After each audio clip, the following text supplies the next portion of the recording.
উৎসবমুখর পরিবেশে জাতীয় নির্বাচনের প্রতীক বরাদ্দ, কাল থেকে আনুষ্ঠানিক প্রচারণা। ভোটের পরিবেশ নিয়ে বিএনপির সন্তোষ। ইসির বিরুদ্ধে পক্ষপাতের অভিযোগ জামায়াতের।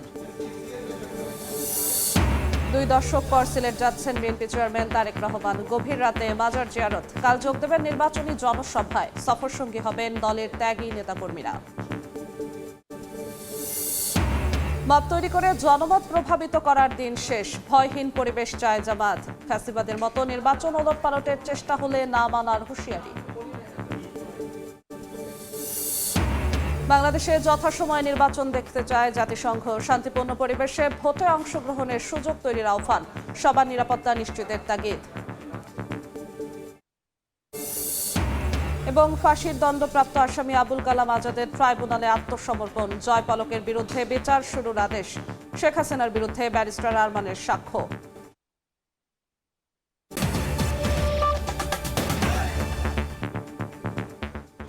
সময় সংবাদের সঙ্গে আছি আমি জিন্নাতারা যশোয়া। ত্রয়োদশ জাতীয় সংসদ নির্বাচনের প্রতীক বরাদ্দ শেষে কাল থেকে শুরু হবে আনুষ্ঠানিক প্রচারণা। সকালে প্রতীক নেওয়ার পর ভোটের পরিবেশ নিয়ে সন্তোষ প্রকাশ করেন বিএনপির প্রার্থীরা। তবে ইসির বিরুদ্ধে পক্ষপাতের অভিযোগ তুলেছেন জামায়াত এনসিপি নেতারা। এদিকে প্রচারণায় প্রার্থীরা আচরণবিধি মেনে চলবেন বলে আশা প্রকাশ করে রিটার্নিং কর্মকর্তা। উৎসবমুখর পরিবেশে চলছে ত্রয়োদশ জাতীয় সংসদ নির্বাচনের প্রতীক বরাদ্দ। ঢাকার 20টি আসনের প্রতীক বরাদ্দ দেওয়া হচ্ছে 3 ভাগে।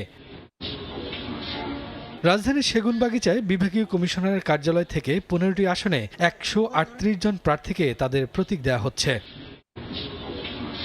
অনেকেই নেতাকর্মীদের সঙ্গে নিয়ে নির্বাচনের প্রতীক সংগ্রহ করছেন, আবার অনেকেই প্রতিনিধিদের মাধ্যমে প্রতীক সংগ্রহ করছেন। ঢাকা 6 ও 8 আসনে ইশরাক হোসেন ও মির্জা আব্বাস, ঢাকা 13 আসনে বিএনপি প্রার্থী ববি হাজ্জাজ এবং 15 আসনে জামায়াতের আমির ডাক্তার শফিকুর রহমানের পক্ষে প্রতীক নেন দলের প্রতিনিধিরা। বিএনপি প্রার্থীরা বলছেন নির্বাচনী পরিবেশ নিয়ে তাদের কোনো অভিযোগ নেই। কাল থেকে পুরোদমে প্রচারণায় নামবেন তারা। আমরা ধানের শীষ প্রতীক নিয়ে যাচ্ছি, আলহামদুলিল্লাহ। মানুষ যাতে শান্তি এবং শৃঙ্খলার সহিত নির্ভয়ে যাতে তাদের ভোট প্রয়োগ করতে পারে, সেই ব্যাপারে আমি নির্বাচন কমিশনকে অনুরোধ জানাবো। তবে জামায়াত ও এনসিপির প্রার্থীদের উচ্ছ্বাসের পাশাপাশি নির্বাচনী পরিবেশ নিয়ে রয়েছে অসন্তোষ। ডাক্তার শফিকুর রহমানের পক্ষে দাঁড়িপাল্লা প্রতীক নির্বাচন কমিশন বরাদ্দ দিয়েছেন। পরিবেশ নিশ্চিত করার জন্য আমি নির্বাচন কমিশনার সহ সংশ্লিষ্ট কর্তৃপক্ষের দৃষ্টি আকর্ষণ করছি। নির্বাচন কমিশন যেদিকে, এটা রাকিব এবং হুদা যে কমিশন ছিল, ওই কমিশনের দিকে যাচ্ছে এবং আমরা আশা করব সুষ্ঠু ইলেকশনে হবে। এদিকে স্বতন্ত্র প্রার্থী হিসেবে ফুটবল প্রতীক বরাদ্দ পেয়েছেন ঢাকা 9 আসনে তাসনিম জারা। স্বতন্ত্র প্রার্থী বলছেন সুষ্ঠু ভোটে জনগণ রায় দিলে তাদের প্রতিশ্রুতি পূরণে কাজ করবেন তারা।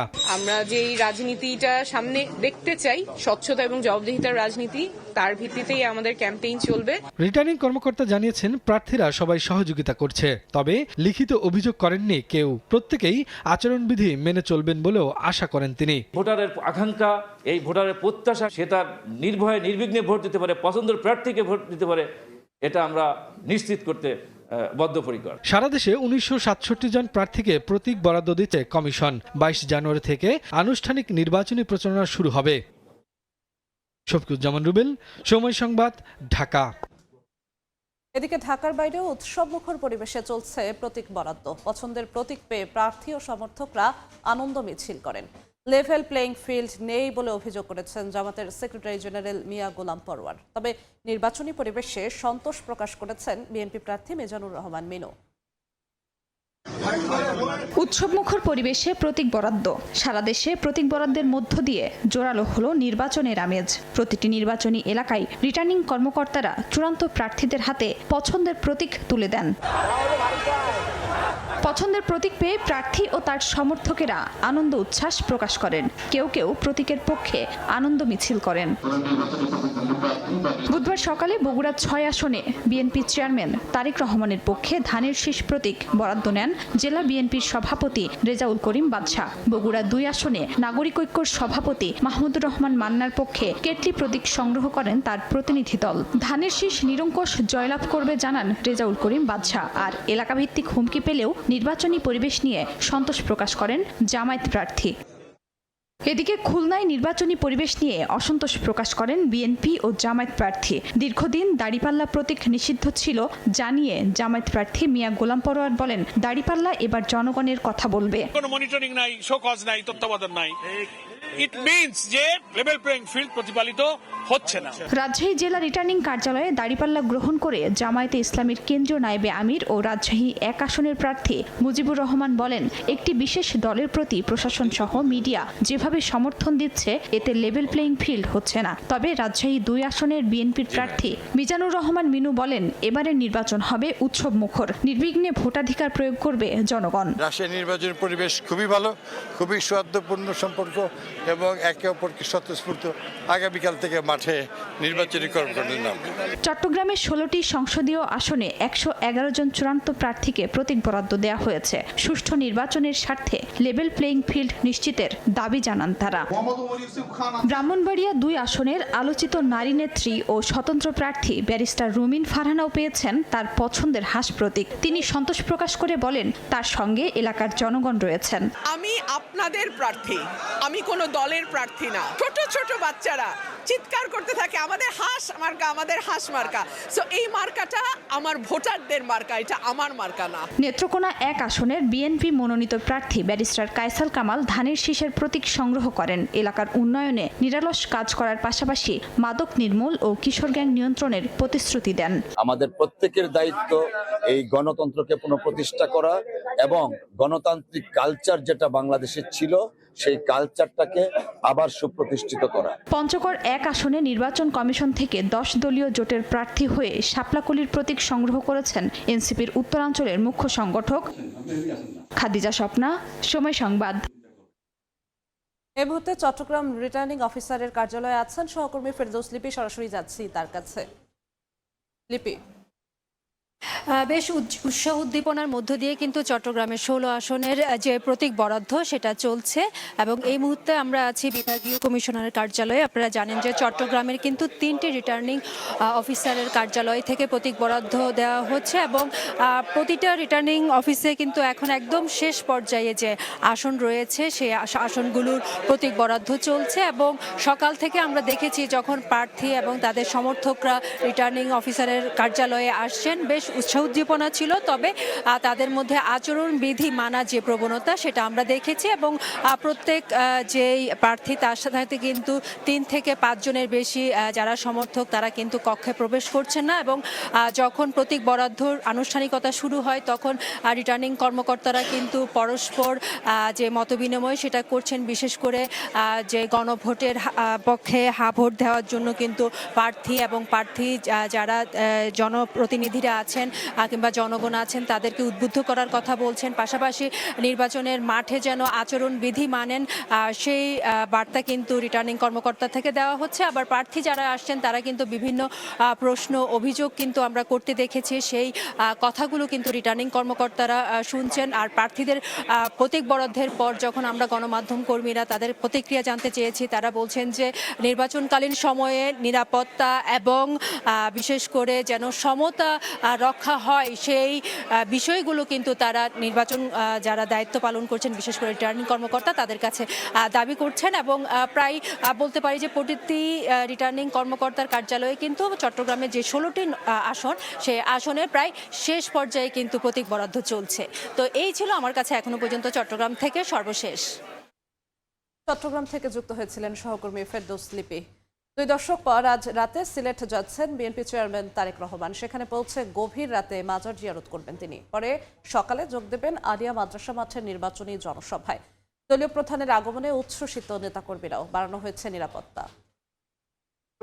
মুসলিম জননেতা বিএনপির চেয়ারম্যান জনাব তারেক রহমান।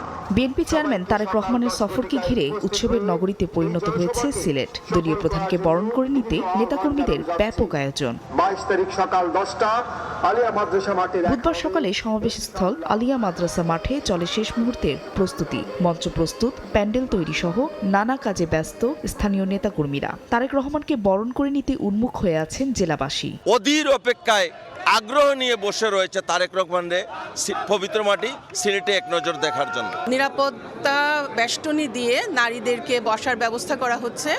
ইনশাআল্লাহ সেদিন প্রচুর নারী সমাগম হবে। আমরা প্রত্যাশা করছি স্মরণকালের সর্ববৃহৎ জনসমাবেশ সিলেটে হবে। বিএনপি চেয়ারম্যানের সফর নির্বিঘ্ন করতে আইনশৃঙ্খলা বাহিনীর পক্ষ থেকে নেওয়া হয়েছে বাড়তি নিরাপত্তা ব্যবস্থা। জনাব তারেক রহমানের এই যাত্রা, অবস্থান, জনসভা এগুলো নির্বিঘ্ন হবে ইনশাআল্লাহ। সিলেটে পৌঁছেই প্রথমে শাহজালাল রহমতুল্লাহি আলাহির মাজার জিয়ারত করবেন তারেক রহমান। বিএনপি চেয়ারম্যানের উপদেষ্টা ও নির্বাচন পরিচালনা কমিটির মুখপাত্র মাহাদি আমিন জানান, এই সফরে ফ্যাসিবাদ বিরোধী আন্দোলনে দলের ত্যাগী নেতাকর্মীদের থাকার কথা রয়েছে। বিএনপি চেয়ারম্যান জনাব তারেক রহমান সিদ্ধান্ত নিয়েছেন তার প্রতিটি সফরে বিভিন্ন অঙ্গ ও সহযোগী সংগঠনের ত্যাগী শীর্ষ নেতৃবৃন্দকে পর্যায়ক্রমে সফর সঙ্গী হিসেবে নিয়ে যাবেন, তাদেরকে দেশের জন্য, গণতন্ত্রের জন্য যে সংগ্রাম তার জন্য মূল্যায়িত করবেন। 1991 সালে তত্ত্বাবধায়ক সরকার ব্যবস্থা প্রবর্তনের পর থেকে বিএনপি চেয়ারপারসন বেগম খালেদা জিয়া হযরত শাহজালাল রহমতুল্লাহি আলাইহি ও হযরত শাহপরান রহমতুল্লাহি আলাহির মাজার জিয়ারতের মধ্য দিয়ে নির্বাচনী প্রচারণা শুরু করতেন। এরই ধারাবাহিকতায় দলের বর্তমান চেয়ারম্যান তারেক রহমানও সিলেট থেকে শুরু করবেন ত্রয়োদশ জাতীয় সংসদ নির্বাচনের প্রচারণা। ফাহরিয়া ফারজানা, সময় সংবাদ। রাজধানীর উত্তরায় মাইলস্টোন স্কুল অ্যান্ড কলেজে বিমান দুর্ঘটনায় হতাহতদের পরিবারের সদস্যদের খোঁজ খবর নিয়েছেন বিএনপি চেয়ারম্যান তারেক রহমান। দুপুরে গুলশানে বিএনপি কার্যালয়ের সামনে মাইলস্টোনে বিমান দুর্ঘটনায় ক্ষতিপূরণ, সুচিকিৎসার ব্যবস্থা, শহীদী মর্যাদা, আহতদের পুনর্বাসনের দাবিতে বিএনপি চেয়ারম্যান তারেক রহমানের সঙ্গে দেখা করেন অভিভাবকরা। এ সময় তাদের কথা শোনেন এবং নির্বাচনের পরে বিষয়গুলো দেখার আশ্বাস দেন বিএনপি চেয়ারম্যান। পাশাপাশি মাইলস্টোন ট্র্যাজেডিতে ক্ষতিগ্রস্তদের ধৈর্য ধরার আহ্বান জানান তারেক রহমান।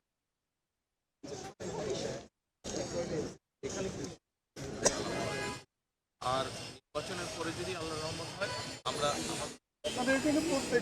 সময় সংবাদে আরো থাকছে।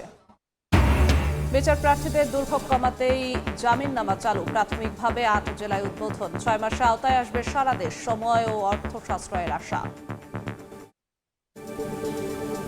মত তৈরি করে জনমত প্রভাবিত করার দিন শেষ হয়ে গেছে বলে মন্তব্য করেছেন জামাত আমির ডাক্তার শফিকুর রহমান। জানান, ভয়হীন পরিবেশ চায় তার দল। ফ্যাসিবাদের মতো নির্বাচন ওলটপালটের চেষ্টা হলে তরুণ সমাজ তা মানবে না বলেও হুঁশিয়ারি দেন তিনি। রাজধানীর কল্যাণপুরে ইবনে সিনা হাসপাতালে মিরপুরের হামলায় আহত নেতাকর্মীদের দেখতে গিয়ে কথা বলেন আমির। মঙ্গলবার সন্ধ্যায় ঢাকা 15-এর মিরপুরের পীরেরবাগ এলাকায় লিফলেট বিতরণ করার সময় জামায়াতের নেতাকর্মীর ওপর হামলায় আহত নেতাকর্মীদের দেখতে হাসপাতালে যান জামায়াতের আমির। এ সময় তাদের খোঁজ খবর নেন দলটির আমির।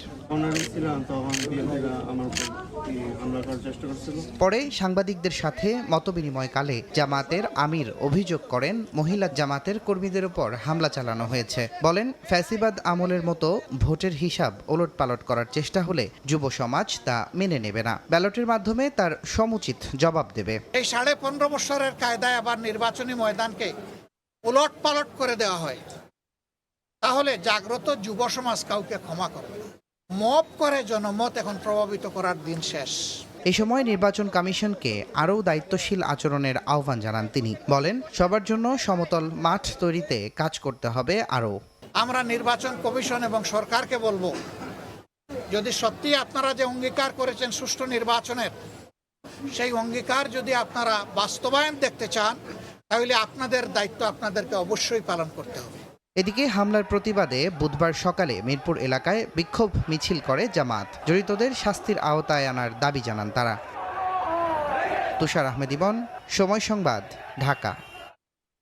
বাংলাদেশে যথাসময়ে নির্বাচন আয়োজনের বিষয়ে জাতিসংঘ আশাবাদী বলে জানিয়েছেন সংস্থাটির মহাসচিবের উপমুখপাত্র ফারহান হক। স্থানীয় সময় মঙ্গলবার নিয়মিত ব্রিফিংয়ে সাংবাদিকদের প্রশ্নের জবাবে তিনি বলেন, সবার নিরাপত্তা নিশ্চিত করে শান্তিপূর্ণ পরিবেশে নির্বাচনে অংশগ্রহণের সুযোগ করে দিতে হবে। ভোটাররা যাতে তাদের ভিন্ন ভিন্ন মতামত প্রকাশ করতে পারেন সে বিষয়টিও লক্ষ্য রাখতে হবে।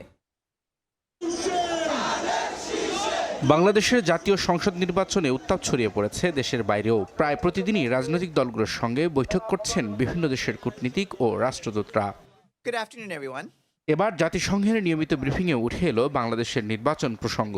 অন্তর্বর্তী সরকার ঘোষিত আগামী সংসদ নির্বাচন যথাসময় দেখতে চায় জাতিসংঘ, এমনটাই জানান জাতিসংঘের মহাসচিব আন্তোনিও গুতেরেসের উপমুখপাত্র Farhan Haq. We encourage the elections to proceed and We have made it clear throughout the UN system that it's vital to ensure that there's an environment for the elections in which all individuals can participate safely and peacefully in public life and freely express different views. আগামী নির্বাচনে নিরাপত্তা নিশ্চিতের পাশাপাশি ভোটাররা যেন নির্বিঘ্নে ভিন্ন ভিন্ন মতামত প্রকাশ করতে পারেন সে বিষয়টিও লক্ষ্য রাখার তাগিদ দেন জাতিসংঘের এই কর্মকর্তা। রবিউল ইসলাম আওলাদ, সময় সংবাদ। আগামী 6 মাসের মধ্যে ই-জামিননামা সারা দেশে চালু হবে। এতে মানুষের ভোগান্তি কমবে বলে জানিয়েছেন আইন উপদেষ্টা আসিফ নজরুল। সকালে ভার্চুয়ালি 8 জেলায় একযোগে ই-জামিননামা উদ্বোধন অনুষ্ঠানে কথা বলেন তিনি। নির্বাচনের আগেই সরকার আরও কয়েকটি জেলায় ই-জামিননামা চালু করবে বলেও জানান উপদেষ্টা। বিচার ব্যবস্থা আধুনিকায়ন ও সাধারণ মানুষের দুর্ভোগ লাঘবে ই-জামিননামা চালুর উদ্যোগ নেওয়া হয়েছে। এতে বিচার প্রার্থী, প্রশাসন ও আইনজীবীদের ভোগান্তি কমবে। প্রথম ধাপে নারায়ণগঞ্জে জেলায় এ কার্যক্রম শুরু হয়েছে। 21 জানুয়ারি থেকে মানিকগঞ্জ, বান্দরবান, মেহেরপুর, জয়পুরহাটেও কার্যক্রম শুরু হবে। যে কোনো ডিজিটালাইজেশন দুর্নীতির স্কোপ বন্ধ করে দেয়, ভোগান্তির স্কোপ বন্ধ করে দেয়, যে কোনো ডিজিটালাইজেশন।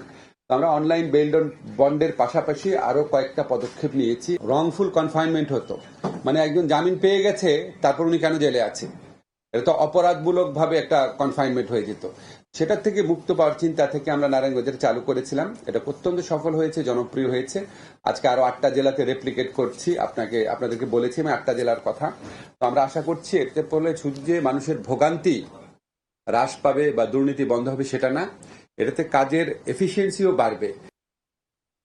বাংলা চলচ্চিত্রের সোনালী দিনের কিংবদন্তি চিত্রনায়ক ইলিয়াস জাভেদ মারা গেছেন। দীর্ঘদিন ধরে ক্যান্সার ও হৃদরোগে ভুগছিলেন এই গুণী শিল্পী।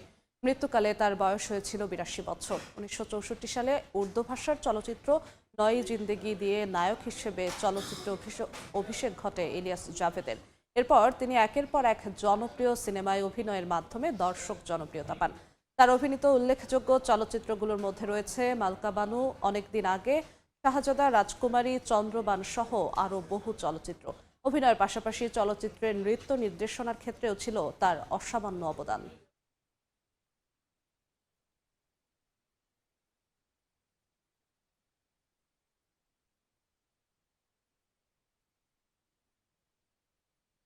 দেশের বাইরের খবর। উড্ডয়নের পরে যান্ত্রিক ত্রুটির কারণে জরুরি অবতরণে বাধ্য হয়েছে মার্কিন প্রেসিডেন্ট ডোনাল্ড ট্রাম্পকে বহনকারী বিমান এয়ারফোর্স ওয়ান। স্থানীয় সময় মঙ্গলবার রাতে বিমানটিতে বৈদ্যুতিক সমস্যা ধরা পড়ায় তাৎক্ষণিকভাবে মেরিল্যান্ডের জয়েন্ট বেস এনরোজ বিমান ঘাঁটিতে অবতরণ করে। হোয়াইট হাউসের মুখপাত্র ক্যারোলাইন লিভিট জানান, সমস্যাটি ছোট ছিল এবং নিরাপত্তার স্বার্থে বিমান বদল করে অন্য আরেকটি উড়োজাহাজে সুইজারল্যান্ডে দাভোসের উদ্দেশ্যে রওনা হন ট্রাম্প। সেখানে বিশ্ব অর্থনৈতিক ফোরামে বক্তব্যের পাশাপাশি বিভিন্ন দেশের নেতার সঙ্গে ট্রাম্পের বৈঠকের কথা রয়েছে।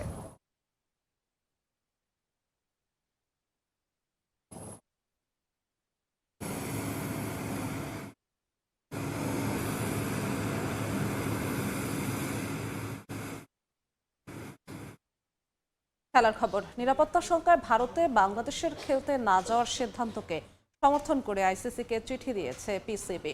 আজ আবারও মিটিং ডেকেছে ক্রিকেটের নিয়ন্ত্রক সংস্থা। বিসিবির অবস্থানকে সমর্থন করে পিসিবির পাঠানো চিঠির পরই বোর্ড মিটিং ডাকে আইসিসি। বাংলাদেশের ম্যাচগুলো শ্রীলঙ্কায় আয়োজনের বিষয়ে সমর্থন জানিয়ে এই চিঠি দেয় পিসিবি, যার কপি আইসিসির সদস্যদেরও পাঠানো হয়। ধারণা করা হচ্ছে আজকের বৈঠকের পরই জানা যাবে চূড়ান্ত সিদ্ধান্ত। তবে এই বোর্ড মিটিং কি পাকিস্তান ক্রিকেট বোর্ডের চিঠি পাঠানোর পরেই ডাকা হয়েছে কিনা তা নিয়ে নিশ্চিত করে কিছু জানা যায়নি, এমন খবর প্রকাশ করেছে ক্রিকেট ভিত্তিক ওয়েবসাইট ক্রিক ইনফো। তবে কয়েক দফায় আলোচনার পরও আইসিসি এখনও ভেন্যু পরিবর্তনের ব্যাপারে কোনো সিদ্ধান্ত জানায়নি।